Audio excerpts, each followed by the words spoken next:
हम उन्हीं की चिंता करते हैं, तभी हम यहाँ रात में बैठे हुए हैं। हमारा परिवार है, हमारे बच्चे हैं, हमारे सास ससुर, हमारी बहुत सारी घर की ऐसी जिम्मेदारियाँ हैं जिनको हम त्याग कर अपने अधिकारों के लिए यहाँ बैठे हुए हैं। क्योंकि अगर आज हमने अपने अधिकारों की मांग नहीं की तो जीवन भर हमें सरकार की बंधुआ मजदूरी की गुलामी करना पड़ेगा। तो मैडम क्या आपकी ऐसी मांग है जो सरकार आपसे बात नहीं कर रही? मुझे लगता है कि आप जो 18 सितंबर से लगातार यहाँ आंदोलन कर रही हैं।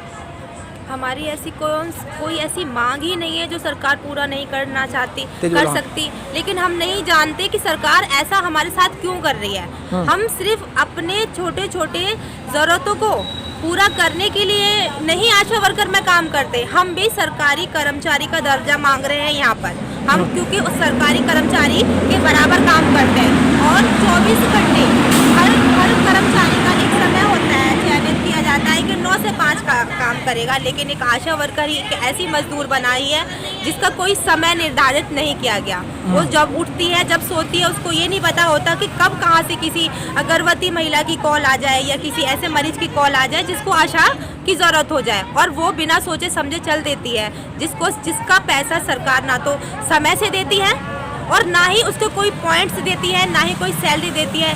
वो निस्वार्थ भाव से एक लंबे समय से काम करती जा रही है, कम करती जा रही है। इन्हीं सब चीज़ों की अब रोक करते हुए हमारी बहन कविता पटवा जी ने एक आंदोलन शुरू किया है ताकि हम इस बंधुआ मजदूरी को छोड़ एक वेतन की मांग करें, ताकि हमारा परिवार भी एक सुख शांति का जीवन।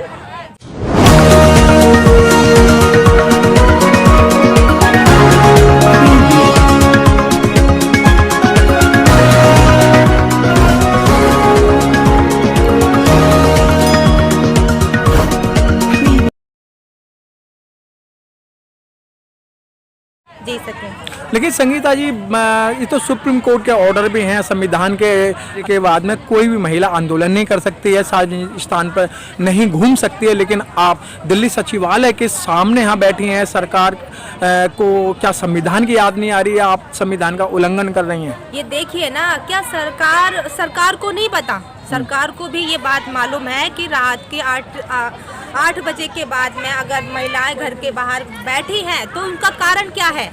ऐसा कौन सा जायज नाजायज कारण है कि महिलाओं को यहाँ बैठने पर मजबूर कर रहा है? ऐसा कौन सा संवैधानिक अधिकार का हम उल्लंघन कर रहे हैं यहाँ पर बैठकर, जो सरकार उनको ऐसा लगता है कि हमें उनकी बातें नहीं माननी चाहिए? हमें संवैधानिक अधिकार है कि हम अपनी जायज मांगों को लेकर कहीं भी किसी तरीके से प्रोटेस्ट कर सकते हैं, और जब तक हमारी मांगों को पूरा नहीं किया जाएगा और हम जब तक यहाँ बैठे रहेंगे। देखिए मैडम, जब आपने ये अभी 26 तारीख को आंदोलन किया था, 26 तारीख को जो यहाँ का प्रशासन है उसने आपके लीडर से, आप लोगों से रिक्वेस्ट की थी कि हम शुक्रवार को आपकी बात करा देंगे, लेकिन शुक्रवार को भी जो मंत्री हैं सत्येंद्र जैन जी या जो केजरीवाल जी हैं, उन्होंने आपसे बात नहीं करी। क्या कर सकते हैं, वो हमसे बात नहीं की, तभी हमें दोबारा यहाँ पे मजबूरन अब धरना प्रदर्शन करना पड़ रहा है कि ऐसा उन्होंने हमें सिर्फ तर्क में हमें सिर्फ एक जुमला पकड़ा दिया कि हम बात करेंगे, बट आलमटोल आशा वर्कर एक बार आई है रोड पर और फिर बाद में धीरे धीरे करके भूल जाएगी। उसको तो जितना समय तक बेवकूफ़ बनाया जा सकता है सरकार बना रही है, लेकिन इस बार आशा वर्कर जाग चुकी है। अब आशा का शोषण अब नहीं होगा, सरकार हमारा इंसेंटिव नहीं, अब वेतन ज़रूर देगी।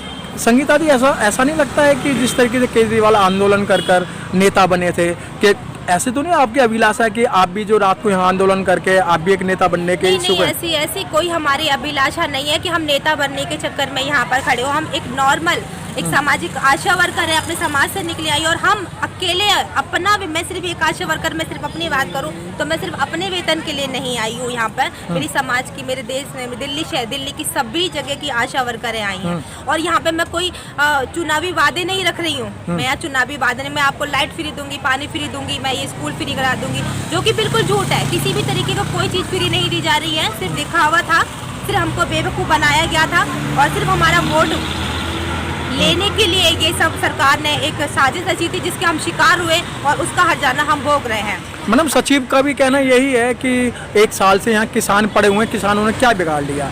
तो ऐसी वो किसानों की जो तुलना जो आप लोगों से कर रहे हैं कि आप यहाँ आंदोलन करोगे, क्या बिगाड़ोगी? अच्छा, मतलब हम कुछ बिगाड़ ही नहीं सकते। हाँ। मुझे ऐसा लगता है कि स्पेसिफिक अगर मैं केजरीवाल जी की सरकार की बात करूं तो वो भी सरकार ना सिर्फ इन्हीं आंदोलनों की वजह से ही आई है। अगर हम आपको ये बता दें तो वो भी अन्ना हजारे के एक आंदोलन से शुरू हुई एक घटना ने उनको आज हमारे दिल्ली का मुख्यमंत्री बना दिया। लेकिन वो इंसान की भावना को खो चुके हैं। अब वो अपने अंदर एक ऐसा मुख्यमंत्री देखते हैं कि वो किसी को नहीं सुनेंगे, किसी की पीड़ा नहीं समझेंगे, ना ही किसी का दुख समझेंगे। वो अब नॉर्मल जो व्यक्ति वादे करता था कि मैं जनता के बीच में जनता की आवाज़ बनूंगा, जनता के सुख दुख में काम करूंगा, तो अब नहीं है ऐसा। लेकिन मैडम जो केजरीवाल यहाँ 5 राज्यों के चुनाव की घोषणा हो चुकी है, उत्तर प्रदेश, पंजाब, उत्तराखंड व अन्य, लेकिन वहाँ जहाँ केजरीवाल जा रहे हैं वहाँ आशा वर्करों से कह रहे हैं आप हमें सत्ता में लाएंगे तो हम आपको जो है अलग से कोई इंस्टीट्यूट देंगे, अलग से हम आपको कुछ मौका देंगे। तो क्या लगता है कि जो यहाँ की आशा तो रोड पे बैठी हैं कि और जहाँ अपने वायदे कर रहे हैं उनको पूरा कर पाएंगे? मुझे ऐसा लगता है कि जहाँ वो जा रहे हैं वो जगह भारत से तो बाहर नहीं है, वो भारत में ही है और हम भी भारत में ही हैं। वो इतनी दूर राज्य नहीं है कि हमारे यहाँ की आशा वर्करों की ये जो हड़ताल है, ये जो हमारा धरना प्रदर्शन है, वो उन महिलाओं तक ही पहुँचेगा। जो जिस मुख्यमंत्री से यहाँ की आशा वर्करों का तो कभी किसी परेशानी का निदान नहीं हुआ, वो वहाँ की से कर लेगा। और हमें नहीं लगता जिस तरीके से हम बेवकूफ़ बने हैं वहाँ की आशाएं बनेंगी। वो जान चुकी हैं, वो समझ जाएंगी कि ये बेवकूफ़ बना रहा है। अब इसकी राजनीति यहाँ नहीं चलेगी। इसने दिल्ली में पागल बना दिया, मगर पंजाब और उत्तराखंड में वो मुख्यमंत्री नहीं बनेंगे। हाँ। उत्तर प्रदेश की बात कर रहा हूँ ना, अभी उत्तर प्रदेश के अंदर उन्होंने घोषणा की थी, अभी सरयूग नदी, उत्तर प्रदेश के अंदर सरयूग नदी, वो सरयूग नदी के अंदर एक धूप बत्ती अगरबत्ती जलाकर कोरोना भगाने की बात कर रहे हैं। और जो कोरोना भगाने वाली आशा वर्कर हैं उनको ये घास नहीं डाल रहे हैं। क्या लगता है धूप बत्ती अगरबत्ती से कोरोना भाग जाएगा? धूप बत्ती अगरबत्ती से कोरोना भागता तो आज इतने सारे लोग जिन्होंने शमशान भर दिए, जिनके घर से न जाने कितने लोग हमारे कोरोना में चले गए छोड़कर, क्या उनके घर में धूप बत्ती अगरबत्ती नहीं होती थी? तो मैडम क्या तो पागल बनाया जा रहा है, धूप बत्ती लोगों को आकर्षित किया जाए। जैसे दिल्ली में अलग अलग तरीके की चीजें दिखाकर केजरीवाल ने जनता को पागल बनाया, ऐसे वहाँ बना रहे हैं। अच्छा मैडम, चलते चलते मैं एक अहम क्वेश्चन आपसे करना चाह रहा हूँ। जिस तरीके से आप लोग यहाँ बैठे हैं, मेन स्ट्रीम मीडिया जिसको एक भारत का चौथा अंग कहा जाता है, चौथा पिलर कहा जाता है, वो मीडिया आपकी बातों को क्यों नहीं उछाल रहा है, क्यों नहीं आपकी सच्चाई कह रहा है? वो इसलिए नहीं कह रहा क्योंकि उनको मना किया गया है। उनको मना किया गया है कि अगर जनता के बीच में हमारी आवाज आएगी तो उन्हें सुनना हमारी मजबूरी बन जाएगा। उन्होंने इसीलिए रोका हुआ है, वरना कोई भी मीडिया, कोई किसी तरीके का प्रशासन का व्यक्ति, कोई भी पदाधिकारी हम लोगों तक क्यों नहीं मिलने आ रहा। हाँ, जरा सा एक पेड़ कट जाए, किसी मंत्री का बेटी का पर्स चोरी हो जाए, किसी को खांसी हो जाए, मीडिया आ जाती है। या दिन रात हमारी आशाएं बहना रोड पर यहाँ पड़ी हुई हैं, अब तक किसी मीडिया को खबर ना हो, ऐसा हो सकता है? लेकिन नहीं, उनको रोका गया है। ये एक सोची समझी साजिश है, ऐसा नहीं है कि उन्हें नहीं पता। लेकिन मैडम मीडिया इस समय या तो फिल्मी एक्टरों के पीछे पड़ी हुई है, या फिर जो राजनेता हैं, अगर घरवाले की चप्पल टूट गई तो ये उसमें ये देखते हैं कील कौन सी कंपनी की लगी हुई थी, बड़ी गहराई से देखते हैं। तो क्या लगता है कि ये आप उनको नजर नहीं आ रही हैं? तो उनको वो तो गोदी मीडिया है ना सर, वो तो ये देखो ना, क्योंकि उनको तो बिकाऊ मीडिया है जो उनको पैसा देता है। उनकी कील क्या, उनकी बिंदी क्या, उनका खून खांसी सब देखती है वो हर तरीके से। और यहाँ हम लोगों की, आम जनता की जान भी चले जाए तो उस मीडिया को कुछ फर्क नहीं पड़ता, कुछ नहीं दिखाई देता उसे। मैडम इतनी रात्रि के अंदर भारत की राजधानी दिल्ली के अंदर आशा वर्कर जो है घरों के अंदर अपने अच्छी जगह, मुख्यमंत्री संभालता नहीं, वो चला है दूसरे राज्यों को ऐसा नहीं है सबक सिखाने के लिए। सरकार यहाँ पे केजरीवाल जी की सेंट्रल गवर्नमेंट भी है, दिल्ली गवर्नमेंट भी है। मैडम सेंट्रल गवर्नमेंट ने तो ये कहा था कि भाई बेटी बचाओ बेटी पढ़ाओ का नारा दिया था। आज बेटी रोड पर, बेटी बच गई, बेटी पढ़ गई और बेटी अब रोड पे बैठी हुई है, रोड पे बैठी हुई है। यही उन्होंने एक भविष्य बनाया था, तो अब पहले से बता रखा था ना। अच्छा मैडम, जिस तरीके से केजरीवाल जी जगह जगह बार जाके आश्वासन दे रहे हैं, तो उन महिलाओं को आप क्या संदेश देना चाहती हैं? मैं उन महिलाओं को, सभी आशा बहनों को मैं ये संदेश देना चाहता हूँ, बहनों ऐसे इसके बहकावे में बिल्कुल मत आना। हम सारी बहनों ने इसको अपने सारे इतना वोट से इनको मुख्यमंत्री बनाया, और आज हम एक पैसे के लिए, अपने इंसेंटिव के लिए इतना घर घर जाकर परेशान काम करने के बाद भी रो रहे हैं। आप इसकी बातों में आकर बिल्कुल भी इसे सरकार हाथों में ना दे देना। तो फिर किसकी बातों में आना चाहिए?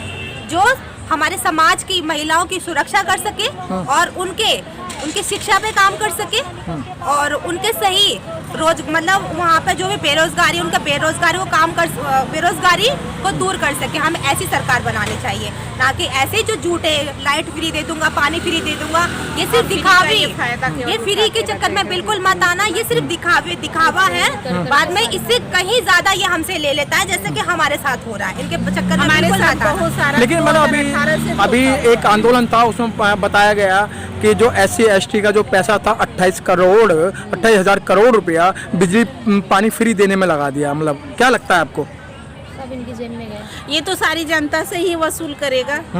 जनता को जब समझ में आ जाएगा तो जनता अपना हक तो जरूर मांगेगी।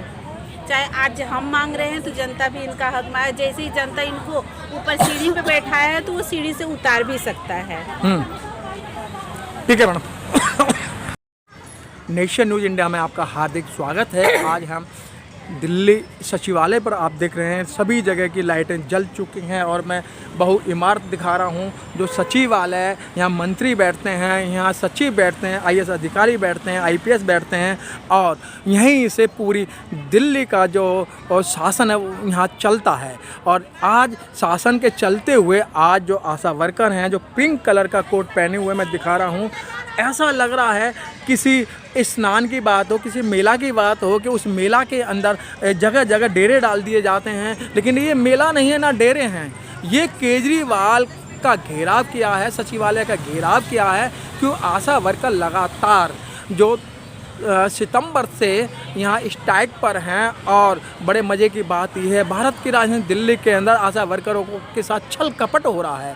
अभी थोड़ी देर पहले देखा गया कि जो राजधानी के अंदर पैसे जो ज़्यादा मिलने चाहिए वो ना मिल के और राज्यों के अंदर जैसे उत्तर प्रदेश है, उत्तराखंड है, पंजाब है या और भी राज्य हैं, वहाँ उनको 3 गुना मिलता है। अगर यहाँ 1 पॉइंट का 100 रुपये है तो वहाँ 300 रुपये दिया जा रहा है। और इन्हीं सब चीज़ को लेकर इनका जो 2018 से पैसा रोका गया, इन सब के लिए जो इनकी जो अध्यक्ष हैं कविता पटवा जी ने विस्तार से बताया। आइए, अब रात्रि हो चुकी है और हम बात करें, हमारे बीच में एक संगीता आशा भी हैं। संगीता जी, क्या लगता है कि आज रात्रि है, क्या तो मैं नहीं लगता कि बच्चों की याद नहीं आ रही है, या आपके जो सास ससुर हैं या आपके हस्बैंड हैं उनकी चिंता नहीं है? जी बिल्कुल चिंता है। हम उन्हीं की चिंता करते हैं, तभी हम यहाँ रात में बैठे हुए हैं। हमारा परिवार है, हमारे बच्चे हैं, हमारे सास ससुर, हमारी बहुत सारी घर की ऐसी जिम्मेदारियाँ हैं जिनको हम त्याग कर अपने अधिकारों के लिए यहाँ बैठे हुए हैं। क्योंकि अगर आज हमने अपने अधिकारों की मांग नहीं की तो जीवन भर हमें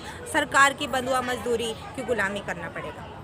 तो मैडम, क्या आपकी ऐसी मांग है जो सरकार आपसे बात नहीं कर रही? मुझे लगता है कि आप जो 18 सितंबर से लगातार यहाँ आंदोलन कर रही हैं। हमारी ऐसी कोई ऐसी मांग ही नहीं है जो सरकार पूरा नहीं करना चाहती, कर सकती। लेकिन हम नहीं जानते कि सरकार ऐसा हमारे साथ क्यों कर रही है। हम सिर्फ अपने छोटे छोटे ज़रूरतों को पूरा करने के लिए नहीं आशा वर्कर में काम करते, हम भी सरकारी कर्मचारी का दर्जा मांग रहे हैं यहाँ पर। हम क्योंकि उस सरकारी कर्मचारी के बराबर काम करते हैं और 24 घंटे हर कर्मचारी का एक समय होता है, चयनित किया जाता है कि 9 से 5 का काम करेगा। लेकिन एक आशा वर्कर ही एक ऐसी मजदूर बनाई है जिसका कोई समय निर्धारित नहीं किया गया। वो जब उठती है, जब सोती है, उसको ये नहीं पता होता कि कब कहाँ से किसी गर्भवती महिला की कॉल आ जाए या किसी ऐसे मरीज की कॉल आ जाए जिसको आशा की ज़रूरत हो जाए, और वो बिना सोचे समझे चल देती है। जिसका पैसा सरकार ना तो समय से देती है और ना ही उसको कोई पॉइंट्स देती है, ना ही कोई सैलरी देती है। वो निस्वार्थ भाव से एक लंबे समय से काम करती जा रही है, कम करती जा रही है। इन्हीं सब चीज़ों की अब रोक करते हुए हमारी बहन कविता पटवा जी ने एक आंदोलन शुरू किया है ताकि हम इस बंधुआ मजदूरी को छोड़ एक वेतन की मांग करें, ताकि हमारा परिवार भी एक सुख शांति का जीवन जी सके।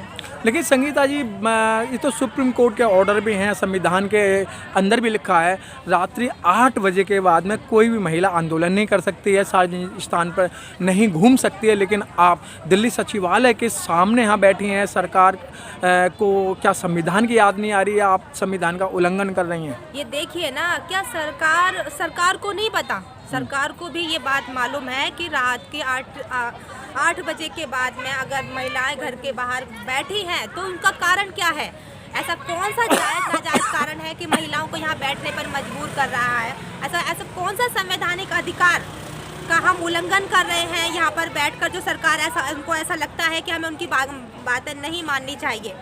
हमें संवैधानिक अधिकार है कि हम अपनी जायज़ मांगों को लेकर कहीं भी किसी तरीके से प्रोटेस्ट कर सकते हैं, और जब तक हमारी मांगों को पूरा नहीं किया जाएगा और हम जब तक यहाँ बैठे रहेंगे। देखिए मैडम, जब आपने ये अभी 26 तारीख को आंदोलन किया था, 26 तारीख को जो यहाँ का प्रशासन है उसने आपके लीडर से, आप लोगों से रिक्वेस्ट की थी कि हम शुक्रवार को आपकी बात करा देंगे, लेकिन शुक्रवार को भी जो मंत्री हैं सत्येंद्र जैन जी या जो केजरीवाल जी हैं, उन्होंने आपसे बात नहीं करी। क्या कर सकते हैं, वो हमसे बात नहीं की, तभी हमें दोबारा यहाँ पे मजबूरन अब धरना प्रदर्शन करना पड़ रहा है कि ऐसा उन्होंने हमें सिर्फ तर्क में हमें सिर्फ एक जुमला पकड़ा दिया कि हम बात करेंगे, टालम टोल आशा वर्कर एक बार आई है रोड पर और फिर बाद में धीरे करके भूल जाएगी। उसको तो जितना समय तक बेवकूफ़ बनाया जा सकता है सरकार बना रही है, लेकिन इस बार आशा वर्कर जाग चुकी है। अब आशा का शोषण अब नहीं होगा, सरकार हमारा इंसेंटिव नहीं, अब वेतन ज़रूर देगी। संगीता दी, ऐसा नहीं लगता है कि जिस तरीके से केजरीवाल आंदोलन कर नेता बने थे, कि ऐसे तो नहीं आपकी अभिलाषा है कि आप भी जो रात को यहाँ आंदोलन करके आप भी एक नेता बनने के इच्छुक हैं? नहीं, ऐसी कोई हमारी अभिलाषा नहीं है कि हम नेता बनने के चक्कर में यहाँ पर खड़े हो। हम एक नॉर्मल एक सामाजिक आशा वर्कर है, अपने समाज से निकले आई, और हम अकेले अपना, मैं सिर्फ एक आशा वर्कर, मैं सिर्फ अपनी बात करूं तो मैं सिर्फ अपने वेतन के लिए नहीं आई हूं यहाँ पर। मेरी समाज की, मेरे देश में, दिल्ली की सभी जगह की आशा वर्करें आई हैं, और यहाँ पे मैं कोई चुनावी वादे नहीं रख रही हूँ। मैं यहाँ चुनावी वादे नहीं, मैं आपको लाइट फ्री दूंगी, पानी फ्री दूंगी, मैं ये स्कूल फ्री करा दूंगी, जो कि बिल्कुल झूठ है। किसी भी तरीके का कोई चीज़ फ्री नहीं दी जा रही है, सिर्फ दिखावा था, सिर्फ हमको बेवकूफ़ बनाया गया था, और सिर्फ हमारा वोट लेने के लिए ये सब सरकार ने एक साजिश रची थी जिसके हम शिकार हुए, और उसका हर्जाना हम भोग रहे हैं। मैडम, सचिव का भी कहना यही है कि 1 साल से यहाँ किसान पड़े हुए हैं, किसानों ने क्या बिगाड़ लिया, तो ऐसी ही वो किसानों की जो तुलना जो आप लोगों से कर रहे हैं कि आप यहाँ आंदोलन करोगे, क्या बिगाड़ोगी? अच्छा, मतलब हम कुछ बिगाड़ ही नहीं सकते। हाँ, मुझे ऐसा लगता है कि सरकार, स्पेसिफिक अगर मैं केजरीवाल जी की सरकार की बात करूं तो वो भी सरकार ना सिर्फ इन्हीं आंदोलनों की वजह से ही आई है। अगर हम आपको ये बता दें तो वो भी अन्ना हजारे के एक आंदोलन से शुरू हुई एक घटना ने उनको आज हमारे दिल्ली का मुख्यमंत्री बना दिया, लेकिन वो इंसान की भावना को खो चुके हैं। अब वो अपने अंदर एक ऐसा मुख्यमंत्री देखते हैं कि वो किसी को नहीं सुनेंगे, किसी की पीड़ा नहीं समझेंगे, ना ही किसी का दुख समझेंगे। वो अब नॉर्मल जो व्यक्ति वादे करता था कि मैं जनता के बीच में जनता की आवाज़ बनूंगा, जनता के सुख दुख में काम करूंगा, तो अब नहीं है ऐसा। लेकिन मैडम, जो केजरीवाल यहाँ 5 राज्यों के चुनाव की घोषणा हो चुकी है, उत्तर प्रदेश, पंजाब, उत्तराखंड व अन्य, लेकिन वहाँ जहाँ केजरीवाल जा रहे हैं वहाँ आशा वर्करों से कह रहे हैं आप हमें सत्ता में लाएंगे तो हम आपको जो है अलग से कोई इंस्टीट्यूट देंगे, अलग से हम आपको कुछ मौका देंगे। तो क्या लगता है कि जो यहाँ की आशा तो रोड पे बैठी हैं कि और जहाँ अपने वायदे कर रहे हैं उनको पूरा कर पाएंगे? मुझे ऐसा लगता है कि जहाँ वो जा रहे हैं वो जगह भारत से तो बाहर नहीं है, वो भारत में ही है और हम भी भारत में ही हैं। वो इतनी दूर राज्य नहीं है कि हमारे यहाँ की आशा वर्करों की ये जो हड़ताल है, ये जो हमारा धरना प्रदर्शन है, वो उन महिलाओं तक ही पहुँचेगा।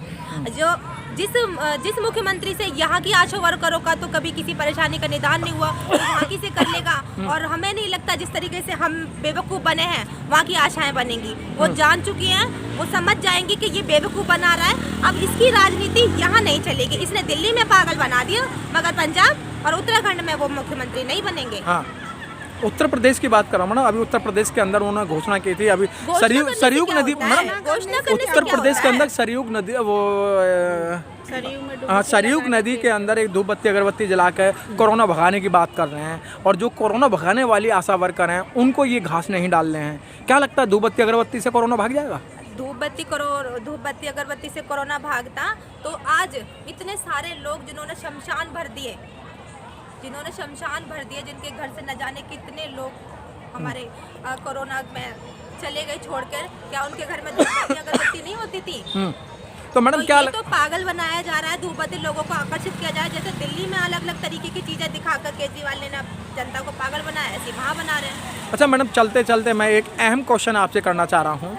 जिस तरीके से आप लोग यहाँ बैठे हैं, मेन स्ट्रीम मीडिया, जिसको एक भारत का चौथा अंग कहा जाता है, चौथा पिलर कहा जाता है, वो मीडिया आपकी बातों को क्यों नहीं उछाल रहा है, क्यों नहीं आपकी सच्चाई कह रहा है? वो इसलिए नहीं कह रहा क्योंकि उनको मना किया गया है। उनको मना किया गया है कि अगर जनता के बीच में हमारी आवाज आएगी तो उन्हें सुनना हमारी मजबूरी बन जाएगा। उन्होंने इसीलिए रोका हुआ है, वरना कोई भी मीडिया, कोई किसी तरीके का प्रशासन का व्यक्ति, कोई भी पदाधिकारी हम लोगों तक क्यों नहीं मिलने आ रहा। हाँ, जरा सा एक पेड़ कट जाए, किसी मंत्री का बेटी का पर्स चोरी हो जाए, किसी को खांसी हो जाए, मीडिया आ जाती है। यहाँ रात दिन रात हमारी आशाएं बहनें रोड पर यहाँ पड़ी हुई हैं, अब तक किसी मीडिया को खबर न हो। ऐसा हो सकता है, लेकिन नहीं, उनको रोका गया है। ये एक सोची समझी साजिश है, ऐसा नहीं है कि उन्हें नहीं पता। लेकिन मैडम, मीडिया इस समय या तो फिल्मी एक्टरों के पीछे पड़ी हुई है, या फिर जो राजनेता हैं, अगर घरवाले की चप्पल टूट गई तो ये उसमें ये देखते हैं कील कौन सी कंपनी की लगी हुई थी, बड़ी गहराई से देखते हैं। तो क्या लगता है कि ये आप उनको नज़र नहीं आ रही हैं? तो उनको, वो तो गोदी मीडिया है ना सर, वो तो ये देखो ना, क्योंकि उनको तो बिकाऊ मीडिया है जो उनको पैसा देता है। उनकी कील क्या, उनकी बिंदी क्या, उनका खून खांसी सब देखती है वो हर तरीके से। और यहाँ हम लोगों की, आम जनता की जान भी चले जाए तो उस मीडिया को कुछ फर्क नहीं पड़ता, कुछ नहीं दिखाई देता उसे। मैडम, इतनी रात्रि के अंदर भारत की राजधानी दिल्ली के अंदर आशा वर्कर जो है घरों के अंदर अपने अच्छी जगह, मुख्यमंत्री नीति संभालता नहीं, वो चलाए दूसरे राज्यों को ऐसा नहीं है सबक सिखाने के लिए। सरकार यहाँ पे केजरीवाल जी की भी सेंट्रल गवर्नमेंट भी है, दिल्ली गवर्नमेंट भी है। मैडम, सेंट्रल गवर्नमेंट ने तो ये कहा था कि भाई बेटी बचाओ बेटी पढ़ाओ का नारा दिया था। आज बेटी रोड पर, बेटी बच गई, बेटी पढ़ गई और बेटी अब रोड पे बैठी हुई है, रोड पे बैठी हुई है। यही उन्होंने एक भविष्य बनाया था, तो अब पहले से बता रखा था ना।